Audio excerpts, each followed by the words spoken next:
In today's episode, we're going to sit back and look back on our board gaming experiences of 2021.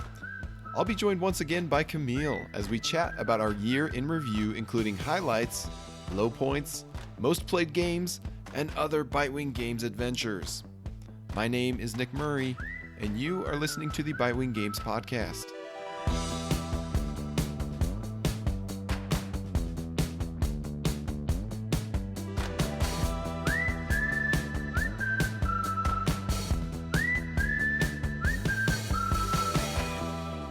So today I am very pleased to welcome back Camille to the podcast, my own wife. Camille, how are you? I am fabulous. How are you doing, Nick? Fantastic.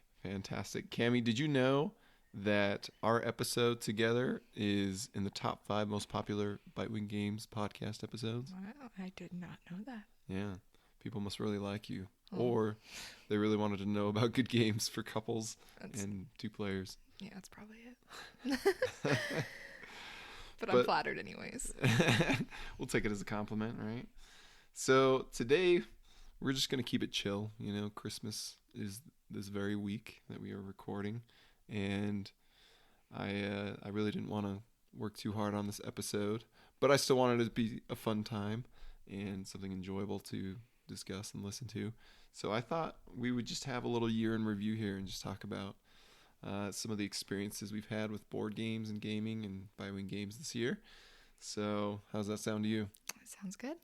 Let's do it. So first fun fact we're going to start out with here. How many games do you think I have played this year? How many plays have I logged? How many plays? Yes. So that's like some games more than once. Is that what you're saying? Yeah. Oh gosh. I'm gonna guess 215. That's a pretty good guess. That's pretty good, but it's too low, Camille. No way. Yes. And you've probably been a part of almost half of these, roughly, maybe less, maybe a lot less. Who knows? But I have 338 plays logged. Yeah. So how many games is that a week? How many games a week? Well, there's 365 like days in the year, so it's almost a game a day. Oh my goodness. Yeah. How many did you say? 338. 338. Wow. Yeah. Yeah, I knew. Wild, I was trying to think. I'm like, well, he probably plays at least 3 games a week. But actually, that's probably way more. So I probably calculated wrong. But you gotta keep in mind, if we play something like The Crew, which is one game would be 5 to 10 minutes. That would be a single play. And so if we play it 5 or 10 times in a row, that can definitely inflate things a little bit. But still. Yeah, that's a lot. You play a lot of games. I knew that, though. You have multiple game nights a week and always are trying to drag me into playing games. That's right. That's right. Dragging you, kicking, and screaming. Yeah. So speaking of which, let's talk about some highlights. Okay. From this past year. So these are things like maybe specific game days or specific games that we played together that are highlights for you or experiences with each other or with other people. Let's just reminisce for a moment. I have a few of these, so I'll start out with one, and then we'll hear maybe one of yours next. So, because I logged the games that I played, I can go back and look at certain days and see what I played on those days. So one day that stands out to me, this was just a good day all around. This was at what is called Kareem Con. This is right before we left Ohio. It was in June, and our friend Kareem held a mini convention of vaccinated folks, and there were probably 20 to 30 people there from Friday through Sunday. It was pretty awesome. One of those days, I got to play Eclipse, Second Dawn for the Galaxy, which is that huge space game box that I have. It takes 3 to 4 hours to play. I got to play Pax Pamir, which is currently or at least when I last ranked my top 50, it was my number 1 favorite game. Hansa Teutonica, which was my favorite game that released last year, at least the big box version. And I got to play Whale Riders, which is a great new Kinesia game, all on the same day. That was a good gaming day, Camille. Yeah, you were looking forward to that, and I think it delivered. Oh, yes, definitely. Actually, by the end of that, I was really tired and worn out from, I think another day we played a bunch of heavy games in a row. I think it was the next day, and they wanted to play Age of Steam next, which is another one of my favorite games. But by then my brain was just fried because we were just going only heavy games. So I was like, I'm just gonna go home. I'm tired. But now I regret it because I haven't been able to play Age of Steam since, and it hurts. No. It's been too many months. But that's one day. What about you, Camille? What is a highlight that you can think of? Oh, I don't know. I'm thinking back to early last year. We were finishing up. We kind of started at the end of 2020, but Mm-hmm. we finished up the King's Dilemma, and that was fun because we had like the same group that would get together. Yeah. I don't know, like once a week or every other week, and play a few rounds or whatever you call them, games. And that was fun because it's fun to see people like over the course of the game, like their personalities, there was Yeah. one person that he was just like so nice, and like I feel like he was always pretty much honest with like the deals he was making. But then there was another guy. Is that Josh? Yeah. Yeah. Yeah, Josh. Yeah. Mm-hmm. And then Alex, I feel like he was always stabbing Josh in the back, and it was just like so funny. Yeah. It's just like funny, like you kind of got to know like people and how they like, I don't know. I feel like that was like I haven't played very many like games that like you play over lots. I don't know what you call those kind of games. Legacy game. Legacy games. I haven't played very many legacy games that Mhm. were besides just me and you. Yeah. So it's fun to play with like other people, and I don't know. Yeah, the King's Dilemma was fantastic, and yeah, it was funny because Alex was definitely the most like nasty probably at the table, but he actually, even though he backstabbed people and stuff, I don't think he did so well in the final score. And then there was Eric, who was he just liked to sow chaos, it seemed like. Yeah. No, it's true. And then you would make decisions that were like horrible for the kingdom, and they'd have like these awful repercussions, and you'd end up with these black stickers to your name. Yeah, I got all negative things. I feel like I was doing good things in general. Like I feel like my conscience, I was doing really good things with conscience. But yeah. Yeah, somehow they had just people didn't forget. The kingdom did not forget about Cammie's house. What were you, the turts, right? Yeah. The turtles or whatever with the towers. Mm-hmm. Yeah, that was a really fun. I love negotiation games. That's a fantastic negotiation game. I do think by the end of it, we were all kind of ready for it to finish. Yeah. I think we got to like 15 or 17 plays, and it was those last like 3 or 4 games that we were just like, this needs to end. Yeah, you just like don't know when it's gonna end either. You're just like yeah. playing and playing. Okay, I remember like for like several weeks, you're like, I think tonight we're gonna finish it. Yeah, that's true. I said that for multiple sessions, and it just kept going and going. So it was still a lot of fun. I'm interested to see what they do with the sequel to this, being the Queen's Dilemma, I think. Oh, I didn't realize there was a sequel. Yeah, and I know the King's Dilemma is very much negotiation based, and it's kind of a tug of war of different things that you're affecting the kingdom, whether it's the economy or morale. Whereas the Queen's Dilemma looks like it comes with a map with some sort of like areas that you're traveling to, and I don't know, trying to control or whatever. It sounds really interesting. And I'm definitely looking forward to that. I should add it to my list of most anticipated games, which I don't think it's on there right now. Anyway, that's a great choice. Another one that comes to mind for me was another big game day. It was actually my birthday. You remember that? That was what I asked for my birthday. I told Camille, I don't want anything for my birthday, anything materialistic. That's partially because if I want a game, I just buy it right away. I have no restraint. Yeah, it's not like I can get him mini games because he has them all. They're on, hold for him or whatever. You did buy me one Christmas Dogs of War. Yeah, that was last Christmas. That was a fantastic gift. I love Dogs of War. And yeah, you found a copy online, and it was brand new. Yeah. A little steep of the price. Yeah. But actually worth it in the end. So that was a great gift. Anyway, my birthday marathon, we ended up doing 2 of these because Josh has a birthday in March as well. He wanted to do a board game marathon too, so we ended up doing it 2 Saturdays in a row. It was fantastic. One of them, we played Lords of Vegas, which is a great gambling Vegas themed game, rolling dice and stealing casinos from each other, and I just love that. I mean, there's a lot of luck to it, but that's part of gambling in real life, and that's what Vegas is all about, and it really brings out that theme. So that was fun. We played Beyond the Sun, which has become one of my favorites that released over the past few years. Stevenson's Rockets, which is a fantastic Kinesia train game. Hansa Teutonica again. Bristol 1350, which is the new game from Facade. And Social Grooming, which is a game we are planning to publish, well, at least take to Kickstarter next year. It's a small negotiation card game, which there's a little info about it on our website. But that was a really fun mix of games for sure. Let me throw out another one here. So you weren't at this one, unfortunately. It was in April, and this is when our friend Zach, who was still in dental school in Columbus at the time, came up on a rotation where I was in residency in Akron. He came up on a residency rotation with us, kind of an Ohio project is what it's called, where dental students will go out and work in private practices or residencies and stuff. So he stayed with us in the area for a few days, and I got a couple gaming friends over, and we got him in on Chinatown, which was one of my favorite plays I've ever had of Chinatown, because he just really got into the negotiation, and he's not a heavy game. Well, he's a heavy Nintendo gamer, and he's a huge hardcore classic Nintendo game fan. He'll like buy an NES and I don't know, illegally download all the games to it and stuff. He's all about that. But we really got him into Chinatown, and then we played a 5-player game of Kalis 1303. And when I first played this game, it's based on a classic worker placement Kalis. It's a newer version, and it has a lot of the standard Euro stuff where it's like you're collecting resources and you're trying to turn them in for points.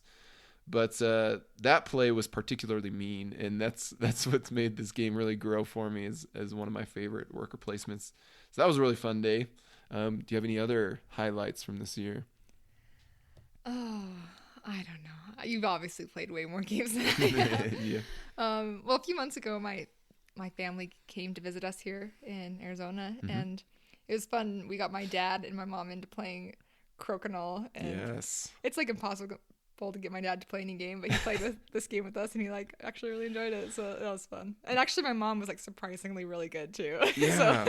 Yeah, she was sinking 20s left and right, and it was insane. Although I think she had her best games when she was on my team, or her best yeah moves. Once I was on her team, she was like not doing as well. I was like, Mom, come on, I thought we were on the same team. But Yeah, she's a little streaky, but that's okay. Anyone who's on Nick's team is always winning anyways, so. I just try to boost the morale of my teammate, we get things rolling, I guess. No, it's funny because, yeah, you're right. Whenever we break out a game with your parents, your dad somehow just magically vanishes. He pulls the Houdini act, and it's like, where did he go? But with Crokinole, he loves the outdoors. He loves athletic things, and so we knew we could get him in on the game of Crokinole. I think dexterity games are a good way for people who are averse to strategy games or party games, things like that. If they like competition or physical activities, then I think dexterity games are the way to go. Yeah. As we saw with him. So good choice. Another highlight for me was actually playing recently the Siege of Rundar with the artist, Andrew Bosley.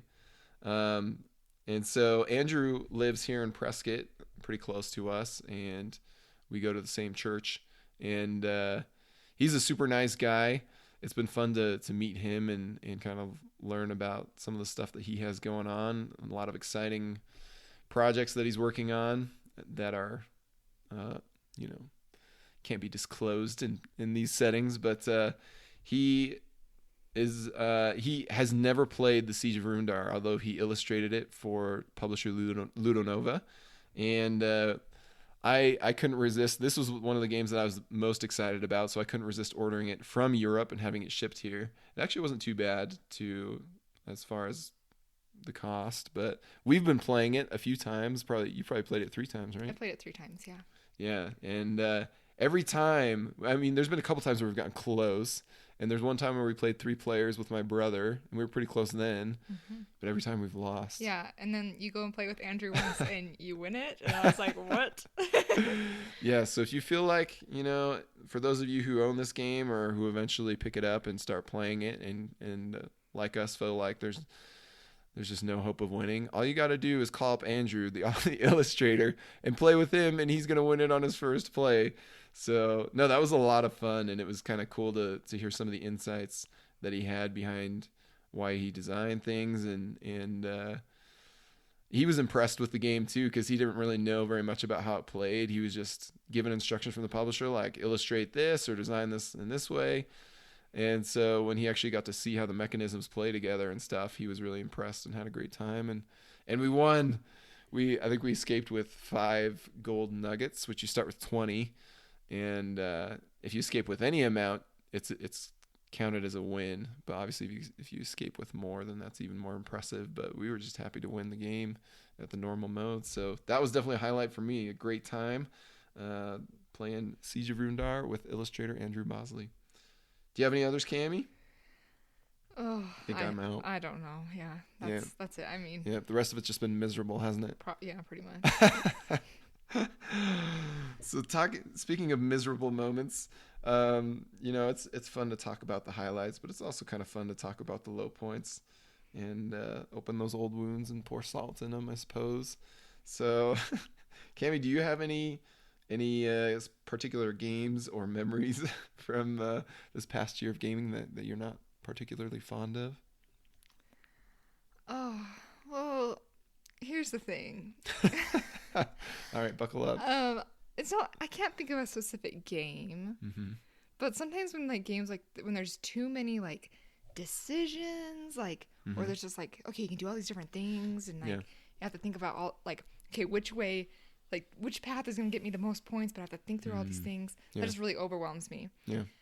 Also, games that are like take that-ish, like mean. Games that overwhelm me or games that are mean, sometimes they make me cry. And so there definitely have been a few moments where I have shed tears during games. So those are probably my low moments. Yes. Yeah. But I can't tell you specifically what games, but I know certain types of games that will do that.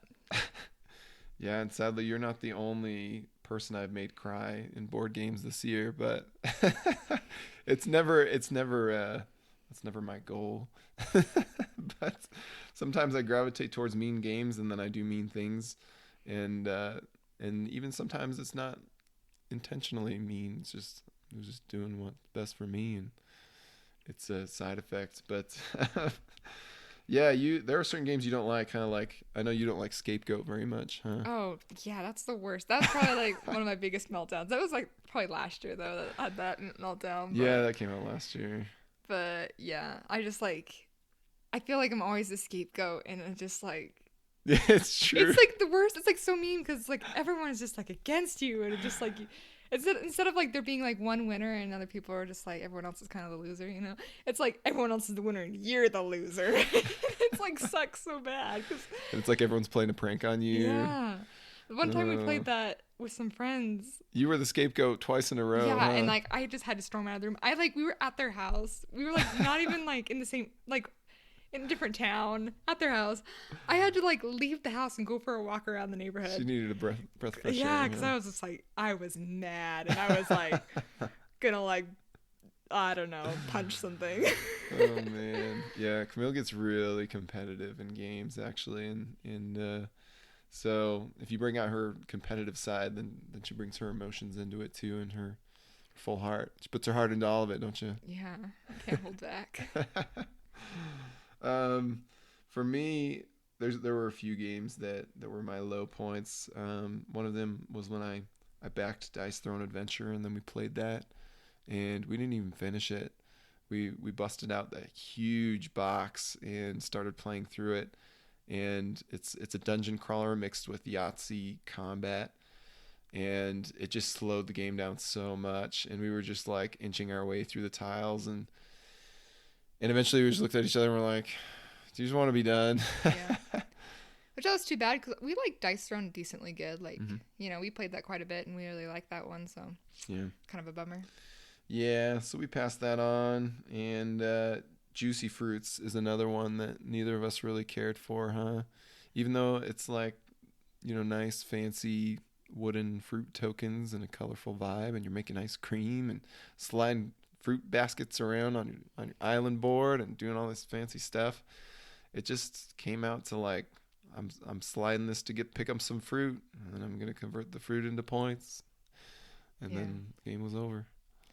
Yeah, it didn't seem like there was like much attention. I mean, like, you just kind of did whatever, and it was, I don't know. Yeah, that one was kind of a spoiler for me because I was excited for other family games that Capstone was coming out with, and I've kind of been scared off of them since then because of our experience with Juicy Fruits.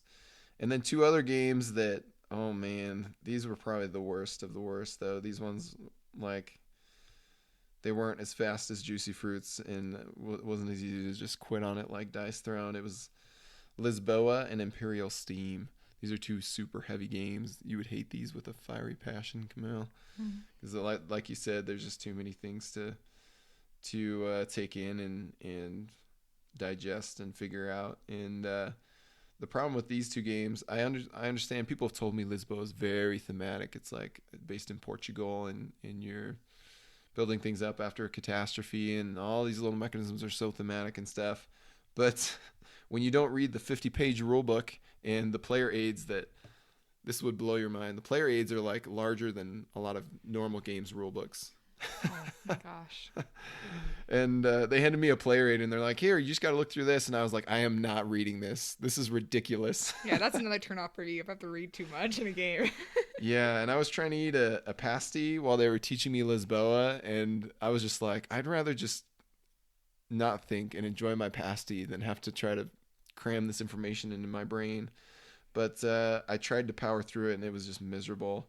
And then even more recently played Imperial Steam. I'll actually be sharing my impressions of that next month. But similarly, it's just an overly complicated game that's is kind of subtly like, hey, this game's like Brass and Age of Steam. And so those are two of my favorite games.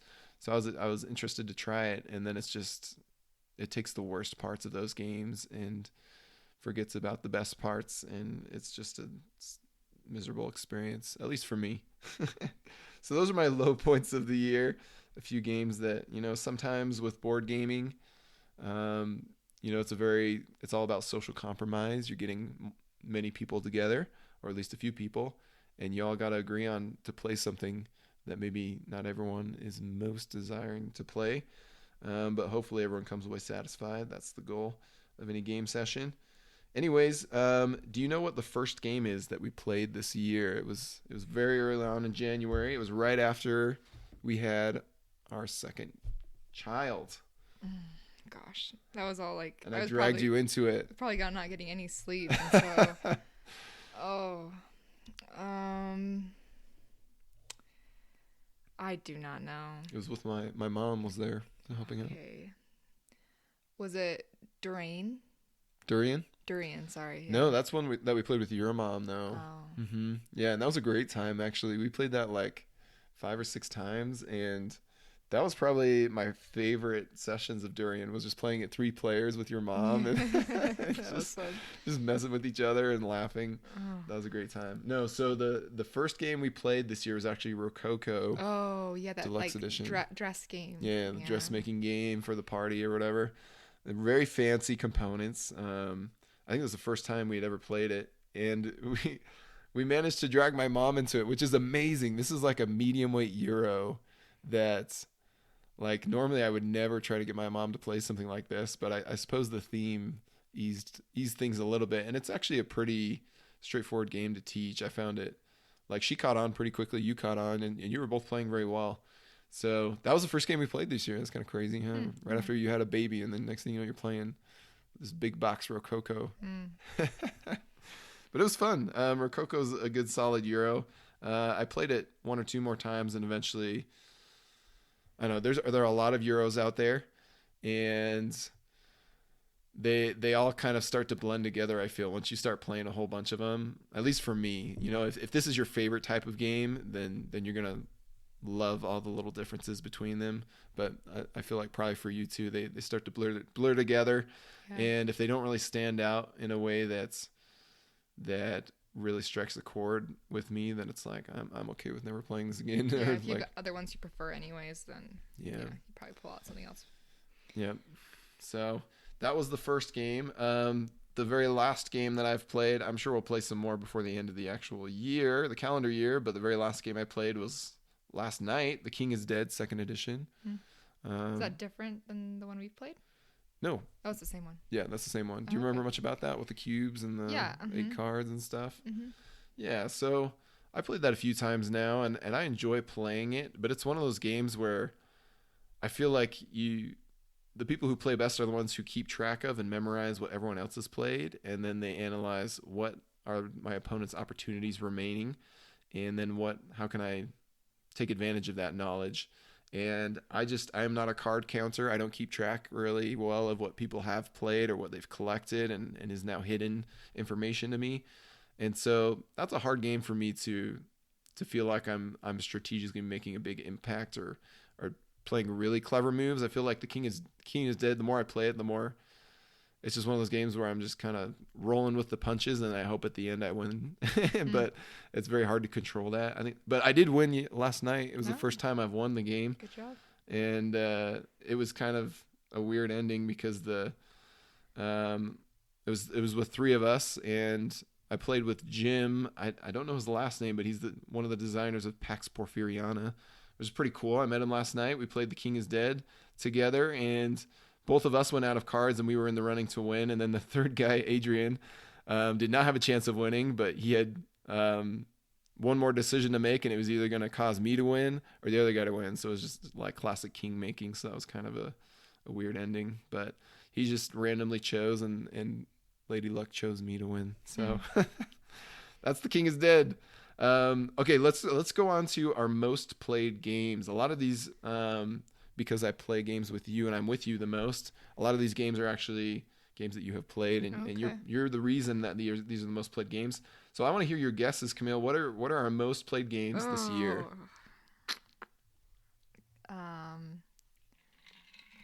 Is The Crew one of them?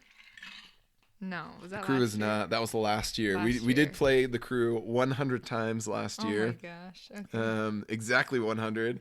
It took us that many to beat the 50 missions, but we found out after we played it 100 times that we were playing one of the rules wrong, and we were playing it a harder way. So I'm actually proud of us for winning that game the hard way, which is not how the rules tell you should play. Yeah. But anyways. Would it be like the game, like Puma Fioc and Soda Smugglers? Are you counting those ones, or no, just published Oh, ones? actually, you're probably right. So I do not log plays of games that we are publishing or prototypes that we have that are coming out soon. I figure I'd start logging them once it's officially published and in the wild. But yeah, we've probably played those the most, and I still enjoy playing those. Yeah, they're fun. Mm-hmm. Okay, let me think. I only remember playing those. I'm surprised you haven't even gotten one of these. I have no idea. Like, what have we even played this year? I don't know. Have we even played games this year? How about Battle Line? Is that one of them? Or like Stoughton Totten? Yeah, that. So I mean, it's at the bottom of my most played. Okay. But yeah, I have 13 plays all the way down to 5 plays, and Shot and Totten 2 has had 5 plays this year. Okay. 13 plays or something. We played 13 times. Mm-hmm. Give me a clue. It's probably 2 of your favorite games that have come out in the past year. Which makes it even more funny that you can't even think of it. No. Okay. Well, one of them we finished. Oh, My City. My City. Yeah, I love My City. Yes. Sorry, we don't play. We finished it, so we don't play it. So forgot. So, yeah. We did finish My City. There are 24 episodes across 8 chapters or whatever. And we played 13 of them this year. The last 13. And that was a great time. Yeah, that was really fun. I like that one. It was wild. The other one is a dexterity game. Is it Crokinole? No. No. Okay. Dexterity. Kabuto Sumo. Oh yeah, Kabuto Sumo. I'm sorry. Yeah. I play so many games that they all just blur together. Yes, it's just one unending game session, isn't it? Yeah. Living with me. So, Kabuto Sumo also has 13 plays. Can you believe it? That's crazy. Yeah, and you probably have 11 or 12 of those. We did take it to Utah for Thanksgiving. and we showed your brother and his son, who is 8 now, right? Yeah, he's 8. Yeah, and so we got them into it too. They had a great time. He probably bought it, honestly. He was looking at it online. And so, yeah, Kabuto Sumo's been a lot of fun to play. Yeah, it's been fun, yeah. I think that's a great couples game. I remember when we first started playing it wrong initially, the first few plays, and we still liked it. Just like the crew. But it's like we actually learned how the real way to play it. Like, this is too easy. That's right. Yeah, you were saying that. You're like, this is too easy now. Yeah, because the rule book is weird. It doesn't have like any visual examples, and it's not very specific. It's like you gotta push from the rear of the piece. And so in our minds, it's like, okay, I can't put any downward pressure on this because I have to be touching the rear side of the piece. But in reality, you can just put your finger on top of the piece and push from the back of it and control it. Because if you're just pushing from the rear of the piece, then it's just, your finger's going forward, but the piece is going sideways as it bumps into other stuff. And we're like, oh, too bad. Too bad. You got to commit to it. But then we're like, how do you even push in a straight line if the piece is moving away from your finger? And but yeah, it's a lot more, you have a lot more control now that we play it the right way. And I suppose the games are faster too. So that's good. The next one is the King's Dilemma at 9. We already talked about, but somehow you forgot. My memory is not the best. We're putting you on the spot here, so it's tough. I didn't. Would you think I didn't make you come up with these beforehand, which would have been easier. No, I would have. I would have thought of maybe a couple, but I have 8 plays of Oath, Micro Macro with you as well, which we've been playing recently. Yeah, I'm gonna share my thoughts on that soon. We've had a great time with it though, huh? Yeah, it's fun. That's the first one, Crime City, and then Regicide, which we beat Regicide, didn't we? I don't remember what Regicide is. Oh my gosh, this always happens to me. I play a game with her like 6 times, and then I bring it up later, and she's like, "What are you talking about?" Regicide is the small card game that uses a standard deck of cards, and it's cooperative, and you're going up against the jacks, and then the queens, and then the kings. How many times have we played that? I've played it 8, I but think you've probably played it once or twice. No, you've probably played it at least 4 or 5 times. Okay, I don't know. In one sitting. But we did win one of those. Yeah. So, yeah, Regicide's great. I keep carrying that around, and even though I beat it, I want to play it again soon. You should try it. Yeah. 7 plays of Durian and Royal Visit, which I haven't played Royal Visit with anyone but you, so. Yeah. I was going to say Royal Visit when you were asking about ones we've played a lot, but I couldn't remember the name of it either. Oh, yeah, the name. Yeah, it's kind of generic, huh? Escapes you, but yeah, I think the most recent play we had of it, you won, right? Probably, yeah. You kept crushing me, but I think I finally got you. It was so frustrating because I enjoyed the game, but I kept losing, and that's just like just a deflating feeling when you just like, oh, I really like this, and you just like lose. Yeah, you were getting so frustrated, but you finally got me on the last play, and yeah, they've all been competitive plays. They've been close, and I managed to pull it out most of the time, but not last time. We've got 6 plays of Beyond the Sun, and then 5 plays of Hansa Teutonica, Root, Schotten 2, Under Falling Skies, which is by myself. I got to show you that one because I think you'd like it. It's a good solo game. And then Whale Riders, good old Whale Riders. So there we have it, our most played games of this past year. And then I was going to ask you as well, I don't know if I told you to think about this beforehand, if you feel like, oh yeah, I did. Any games have been underplayed, your most underplayed games, or games that you're like, why don't we play this more? I haven't played it in ages, or... Well, I did say earlier Sagrada.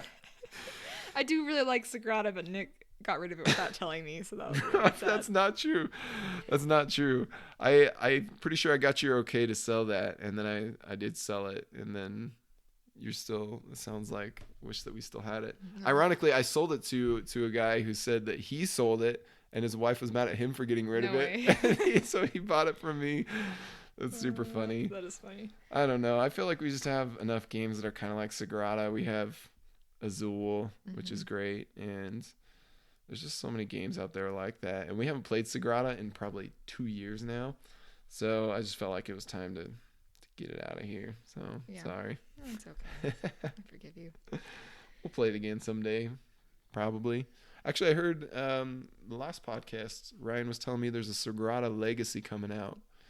So that could either be pretty interesting or it could be a bad idea. I don't know if they're just jumping on the Legacy trend or if they had a good idea for it. It'll be neat to see what they do. Yeah. Do you have any other most underplayed coming to mind? Underplayed. I have 3 that I can throw out while you're thinking about it. Oh, sure. And this hurts to talk about because I haven't played these since Ohio, which is before July. Sidereal Confluence is my favorite negotiation game, and it's so hard to get 5 people together. There's been so many times where we've been super close to playing. It's like this Friday it's happening. I even had it set up one Friday night. I was gonna say, haven't you had like set that up in our kitchen? And... It hurts so bad. Ever since I organized all the cubes into these trays, into game tray, a combination of game trays and some old Stonemeyer plastic trays that we had. It took a lot of effort to get this thing organized into different trays by cubes and stuff. And I was so proud of how I organized this because now it's going to be so easy to set up and tear down. And I haven't played it since. It hurts so bad. Oh. So, but we're going to get it soon. I have a feeling in January we'll play it once we get a five of us together. I'm kind of just, I know people say it's good at 4, but I feel like 5 is my personal minimum that it's got to be at. So, but then if we get too much higher, then we don't have enough table space. So it's a very sweet spot with people that have to be like really familiar with board games. You can't just have anybody trying to play, toss them into the deep end there. Age of Steam is another one I haven't played since Ohio. And then I also had Tigris and Euphrates on here. Before yesterday, I hadn't played it all year, and that's one of my other favorite games. But we did play it yesterday, and I got destroyed. I kept drawing blue tiles when I needed other tiles, and another guy that is experienced, or actually, he's only played Yellow and Yangtze, but he was just dancing across the board there with his civilizations and raking in the dough. So I think the final scores were like, Jim was 3. Or no, not Jim wasn't with us then. It was Matt had 3 points, and I think I had 4 points, and then Adrian had like 12. It was rough. We got curb stomps, but yeah, Matt had never played before, or not for years, I believe, and so yeah, it was a rough round for me, but I still enjoyed it, and one that's still underplayed for me. So, any others to come to mind?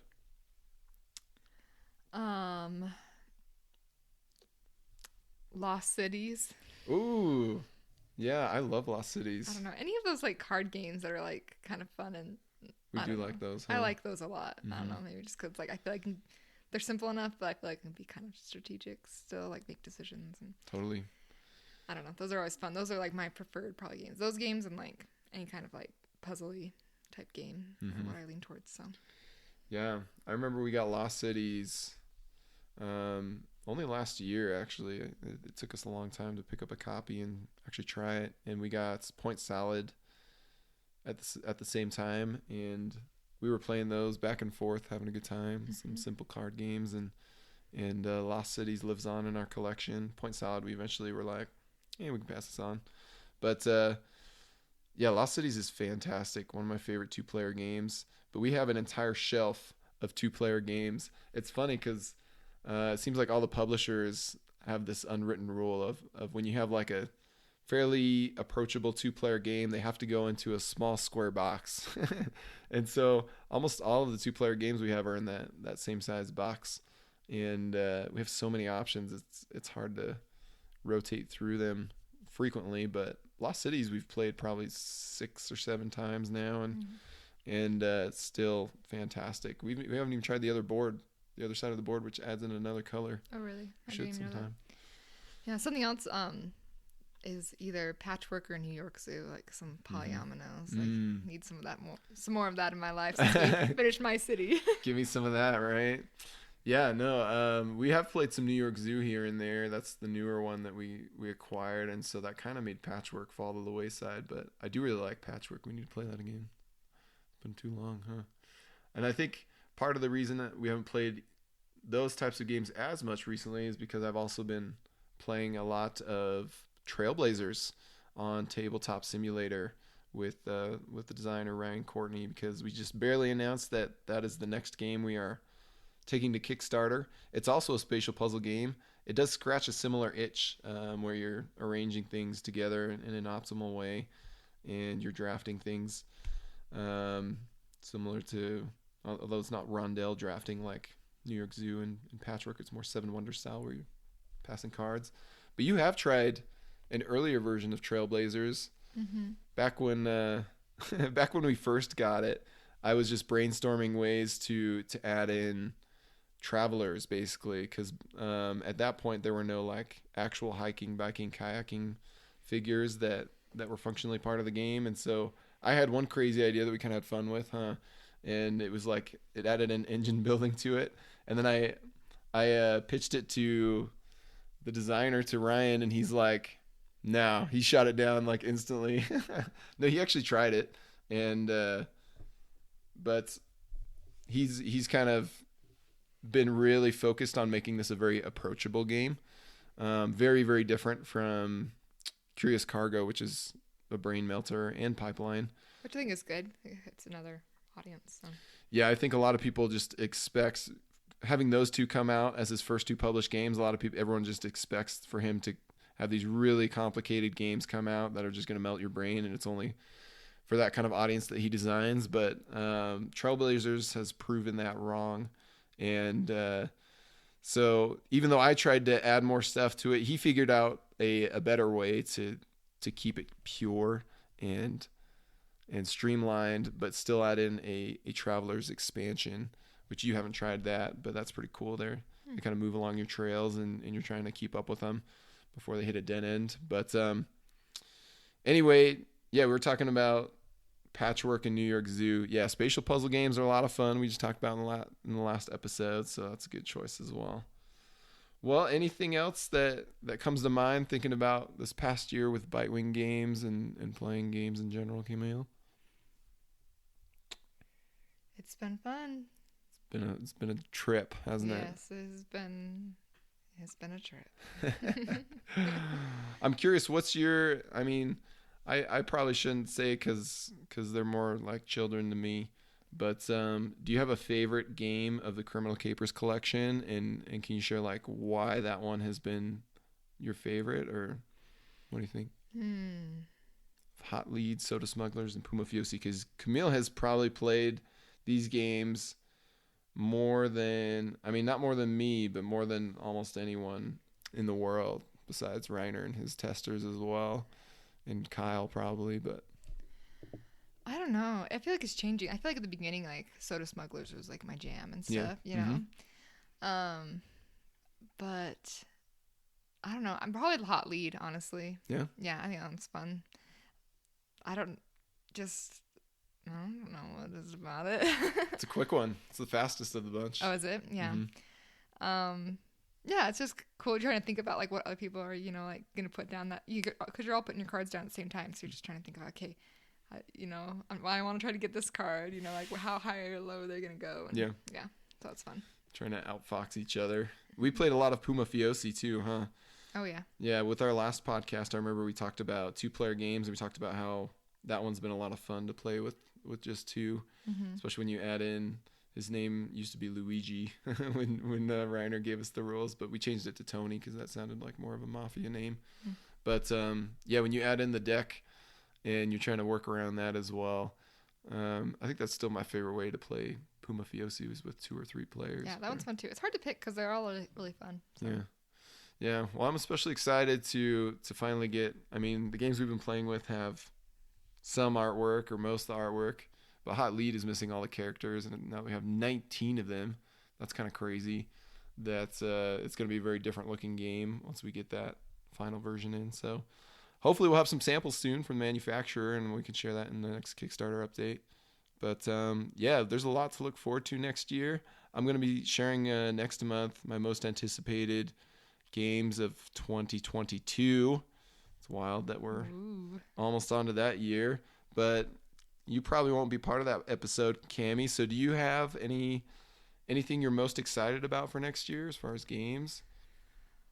I'm just excited to see the games that you guys have been working on like come to life, you know, like the Criminal Capers, and excited to see how the Trailblazers plans are coming along and see how that turns out. Like, I'm really excited about that one. I'm really into the hiking and biking, kayaking type of activities, and so I'm really excited to see that game come to life. Yeah, one of the main reasons we moved here to Prescott, Arizona is it's so pretty around here. There's a lot of red rock formations. There's actually a lot of biomes around here too. Because like if you drive, for example, if you drive north, maybe you run into a lot of hills.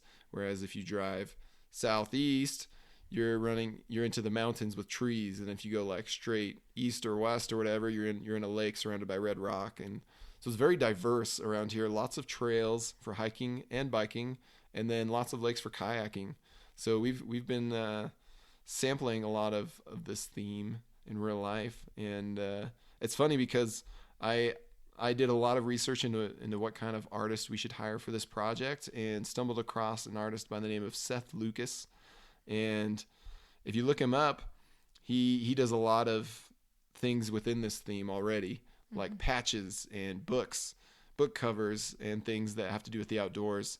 And it's funny because when we decided to hire him to do this project and to start doing the art for Trailblazers, which we've teased out some of it now, some of the trail cards.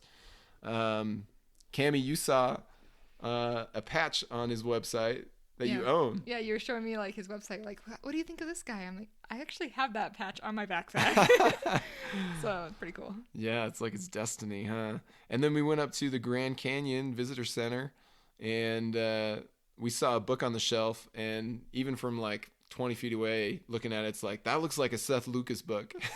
And sure enough, it wasn't on the cover or anything, but you open up to like the inside credits page, and he was the artist of that book. And so he has a very distinct art style, and we're super excited to see what he does with all of the trail cards and the other components and the packaging that will come with Trailblazers. It's going to be lots of fun. Yeah, I'm excited. Yeah, and you haven't played it too much, but I think this might end up being your favorite Bitewing game publication that we do for, I don't know, maybe the next few years, because it seems right up your alley, thematically and mechanically. Yeah.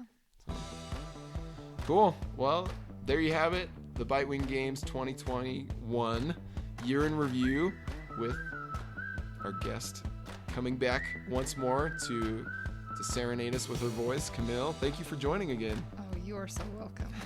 Anytime. We'll have to get you in on another podcast next year when the topic is right.